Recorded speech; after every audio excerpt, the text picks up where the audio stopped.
Let me express a warm welcome to all of you to what is expected to be a fascinating panel unlocking the climate finance, adaptation, mitigation for the continent.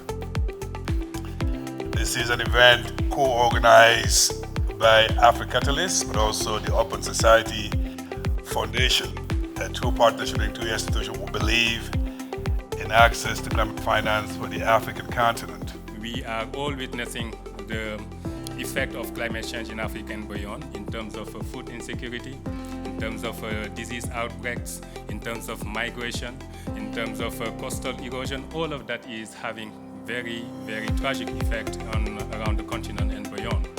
We are talking about a very important subject, and it is important for two reasons. It's important, one, because Africa needs to get out of its sort of slow growth path that it is on, and climate change actually does offer a very large and substantial growth potential for the continent. We have now not just bankable projects, but investable projects ready to engage, but they need better business environment, better regulatory incentives, and definitely better marketing of opportunities, including Theresa's platform. That ability for us to go to the smaller grassroots and to also to go up to the cross-boundary project really allows for partnerships to deliver across the board. So we're going from hundreds to billions and trillions, but also from trillions to hundreds, because that is really where the impact needs to happen.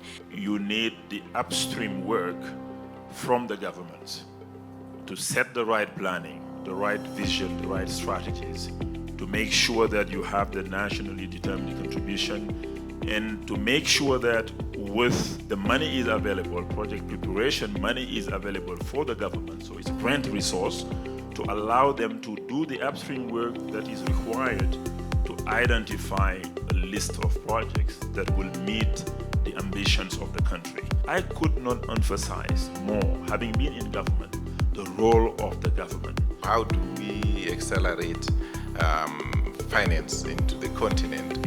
As the African Export-Import Bank, we've done a number of things.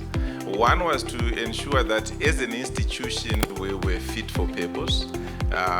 We could attract capital through our ratings. So we improved our rating. We are now rated A- and BBB+ by other rating agencies. But we've also increased our capital base.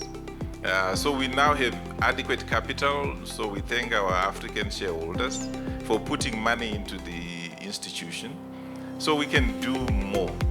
What about the private sector's movement? I hear all the things that are required, mitigating risk and all that. But can we come together, maybe through the African Union, some kind of platform to provide a goal for African private sector in the next few years to reach for infusing financing? How can we address fair carbon price? The carbon price in Africa is about $10. In Europe, the US is over $100. So how can we get a fair price? Same carbon across continents. I really like this idea of African solutions for African problems, and I like the new acronym that we were given by our moderator, ASAP now. Those are things that we can do now. We can have continental ambition now. Everything starts with us. This is our climate summit, so that's the purpose of the summit and all of us being here.